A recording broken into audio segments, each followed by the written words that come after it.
Breaking news చూస్తున్నాం. Stock మార్కెట్లు ఒక్కసారిగా లాభాల బాట పట్టాయి. నిన్నటి వరకు నష్టాల్లో కొనసాగిన స్టాక్ మార్కెట్లు లాభాల వైపు దూసుకెళ్తున్నాయి. ప్రారంభ సమయంలోనే సెన్సెక్స్ నిఫ్టీ 1% వరకు లాభాల్లోకి వెళ్లినట్లుగా తెలుస్తుంది. సూచీల దూకుడుతో స్మాల్ మిడ్ క్యాప్ షేర్లు కలకలలాడుతున్నాయి. ముఖ్యంగా మెటల్స్, బ్యాంక్ నిఫ్టీ అత్యధికంగా లాభపడ్డాయి.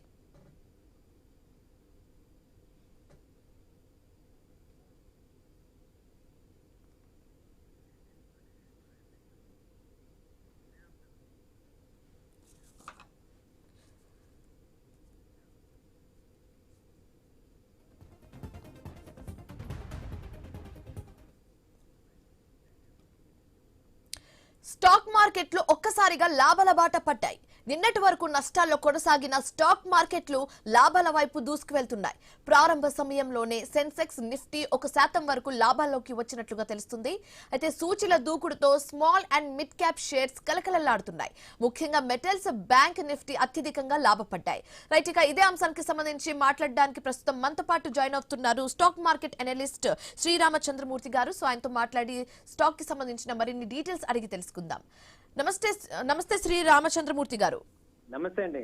సో చూస్తున్నాము, నిన్నటి వరకు నష్టాల్లో ఉన్న స్టాక్ మార్కెట్లు ఈసారి ఒక్కసారిగా లాభాల్లోకి వచ్చినట్లుగా తెలుస్తుంది. సో దీనికి రీజన్స్ ఏమై ఉండొచ్చు అంటారు? దీనికి ప్రత్యక్షంగా రీజన్ ఏంటంటే యూరోపియన్ యూనియన్ మీద టారిఫ్స్ వేయనని ట్రంప్ గారు అన్నారు. అలాగే ఇండియాతో కూడా ట్రేడ్ వాణిజ్య ఒప్పందం చేసుకుంటామని ఈ రెండు మాటలు చెప్పారనమాట నిన్న.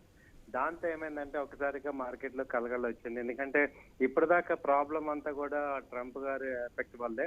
సో ఆయన గ్రీన్లాండ్ సీజ్ చేస్తానని చెప్పి యూరోపియన్ యూనియన్ మీద 15% టారిఫ్ వేస్తా అన్నారు. అలాగే ఇండియాతో ఇంకా 500% టారిఫ్ వేస్తారు రష్యా ఆయన కొనకపోతే. ఇవన్నీ బెదిరించడం వల్ల ఎఫ్ఐఎస్ కానీ డొమెస్టిక్ వాళ్ళందరూ కానీ భయపడ్డారు. నిన్నైతే యూరోపియన్ యూనియన్ తో పెద్ద వార్ అవుతుందా అన్నట్టుగానే సిచ్యుయేషన్స్ క్రియేట్ అయినాయి. EU మీద గ్రీన్లాండ్ మీద తీసేసుకుంటామని. సో ఇవన్నీ కూడా నేను వెనక్కి తీసుకుంటున్నాను. ఇది యుద్ధం ఉండదు, ఓన్లీ ఏదైనా పీస్ఫుల్ గా మాట్లాడి వాళ్ళతో అగ్రిమెంట్ చేసుకుంటాను అనటం వల్ల మొత్తం ఒక్కసారిగా వరల్డ్ మొత్తం కూడా శాంతించింది. అన్ని మార్కెట్లు కూడా పెరిగినాయి. సో అలాగే ఇండియన్ మార్కెట్ ఎప్పటి నుంచో కూడా బాగా డౌన్ అవుతున్న మార్కెట్స్ మళ్ళీ ఇప్పుడు ర్యాలీకి వచ్చాయి. సో ట్రేడ్స్ అన్ని బాగానే ఉంటాయి, పాజిటివ్ గా ఉంది. అలాగే గోల్డ్ అండ్ సిల్వర్ కూడా ఈ ఒక్క మాటతో సిల్వర్ 30,000 డౌన్ అయింది, గోల్డ్ దాదాపు 8,000 డౌన్ అయింది వాళ్ళ. సో ట్రెండ్ అక్కడ వీక్ అయినాయి, ఇక్కడ మనకి లాభాలు బాట పడుతున్నాయి. సో ఇప్పుడు స్మాల్ అండ్ మిడ్ క్యాప్ షేర్ల గురించి కూడా మనం ప్రత్యేకంగా మాట్లాడాల్సిన అవసరం అయితే ఉంది. ఎందుకంటే ఇవి కూడా అంటే స్టాక్ లాభాల్లోకి వచ్చిన తర్వాత small and mid cap shares కూడా చాలా ఫుల్ గా అంటే ప్రాఫిట్ లో ఉన్నట్టుగా తెలుస్తుంది. సో దీన్ని ఎలా చూడొచ్చు అంటారు మనం? ఇప్పుడే ఎందుకంటే యాక్చువల్ గా బడ్జెట్ ర్యాలీ అనేది మనకి రాలేదు మేడం. రేపు 1వ తారీఖు బడ్జెట్ ఉంది. సో యాక్చువల్ గా ఇండియాలో బడ్జెట్ ర్యాలీ అనేది బాగా వస్తుంది. సో రైల్వే స్టాక్స్ కానీ అలాగే మిగతా స్టాక్స్ అన్ని కూడా స్మాల్ అండ్ మిడ్ క్యాప్. ఈ ట్రంప్ గారి భయాలతో అసలు ఈ ఇండియన్ మార్కెట్స్ అన్ని కూడా డల్ అయిపోయినాయి. ఇప్పుడు ఒకసారిగా ఆ భయం పోవటం వల్ల ఇంకా ర్యాలీ స్టార్ట్ అవుతుంది. సో ఇవాళ ర్యాలీ కంటిన్యూ అవుతుంది, ఇంకా ఛాన్సెస్ ఉన్నాయి కంటిన్యూ అవడానికి. ఎందుకంటే ఇప్పుడు ఈ బడ్జెట్ ర్యాలీ నెక్స్ట్ 1 వీక్ లో ఉంది, 1వ తారీఖు ఫిబ్రవరి.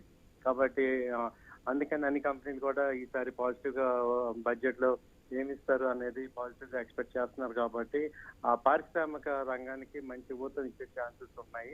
ఎందుకంటే ఇప్పుడు వరల్డ్ లో మనం 4th లార్జెస్ట్ ఎకానమీ ఉన్నాం. కాబట్టి ఈ ఇయర్ 2026 చాలా స్పెషల్ ఇండియాకి. ఎందుకంటే బుల్లెట్ ట్రైన్స్ రావచ్చు, అలాగే డిఫెన్స్ సిస్టమ్ లో ఇంకా కొత్త వస్తున్నాయి. సో అలాగే మేజర్ ఇన్ఫ్రాస్ట్రక్చర్ బాగా అవుతుంది. అలాగే రైతులకు సంబంధించి ఫార్మర్స్ కి చాలా మంచి బడ్జెట్ వచ్చే ఛాన్సెస్ ఉన్నాయి. కాబట్టి ఈ రంగాలన్నీ కూడా పెరిగే ఛాన్స్ ఉన్నాయి. కాబట్టి మంచి ఎక్స్పెక్టేషన్ అయితే ఉంది. అందుకని ఈ స్మాల్ అండ్ మిడ్ క్యాప్ అన్ని కూడా బాగా పెరిగే ఛాన్స్ ఉన్నాయి. సో ఇప్పుడు ఇక్కడ అందరూ కూడా ఇప్పుడు మార్కెట్ లో భయం పోయింది కాబట్టి మంచి కంపెనీస్ ఇన్వెస్ట్ చేసుకోవచ్చు, మంచి బెనిఫిట్స్ అవుతాయి. అండ్ అదే విధంగా మెటల్స్ అండ్ బ్యాంక్ నిఫ్టీ కూడా అత్యధికంగా లాభపడినట్లుగా తెలుస్తుంది. సో దీన్ని కూడా మనం ఎలా చూడొచ్చు అంటారు? యాక్చువల్లీ బ్యాంకింగ్ స్టాక్స్ అన్ని కూడా రిజల్ట్స్ బాగా వచ్చాయండి. బ్యాంకింగ్ స్టాక్స్ బ్యాంక్ నిఫ్టీ మొన్న 60,000 నుంచి 58,400 ఆ రేంజ్ కి వచ్చింది. అక్కడి నుంచి ఇవాళ రివర్సల్ అయింది. సో బ్యాంక్ నిఫ్టీ అయితే లాస్ట్ 1 ఇయర్ నుంచి కూడా మంచి పెర్ఫార్మెన్స్ చేస్తుంది. ఇది మళ్ళీ పుల్ బ్యాక్ అయిపోయింది. So bank Nifty banking stocks PSC bank stocks బాగా పెర్ఫార్మ్ చేస్తున్నాయి. అలాగే మనకి మేజర్ గా ఎస్బీఐ బాగా పెర్ఫార్మ్ చేస్తుంది. 1020, 1050 ఆ రేంజ్ లో ఉంది. స్ట్రాంగెస్ట్ ఉంది మొత్తం అన్నిట్లోకి. సో ఎక్కడ కూడా ఎస్బీఐ తగ్గట్లేదు. అలాగే ఏయూ బ్యాంక్ అన్ని స్మాల్ బ్యాంక్ అది కూడా 1000 దగ్గర బాగా ఉంది. అలాగే ఇండియన్ బ్యాంక్ బాగా పర్ఫామ్ చేస్తుంది. సో ఈ కంపెనీలు బాగా పర్ఫామ్ చేస్తున్నాయి. మొన్న డౌన్ అయిన వాటిల్లో చూసుకుంటే ఐసిఐసిఐ బ్యాంక్ బోటం బాగా వచ్చింది. హెచ్డిఎఫ్సి బ్యాంక్ కూడా 900 ఆ రేంజ్ వచ్చింది. అవన్నీ కూడా ఇప్పుడు పెర్ఫామ్ చేస్తున్నాయి కాబట్టి ట్రెండ్ పాజిటివ్ వస్తుంది. Okay, so thank you so much sir for joining us and stock markets గురించి వివరించినందుకు థ్యాంక్ యూ సో మచ్ అండి.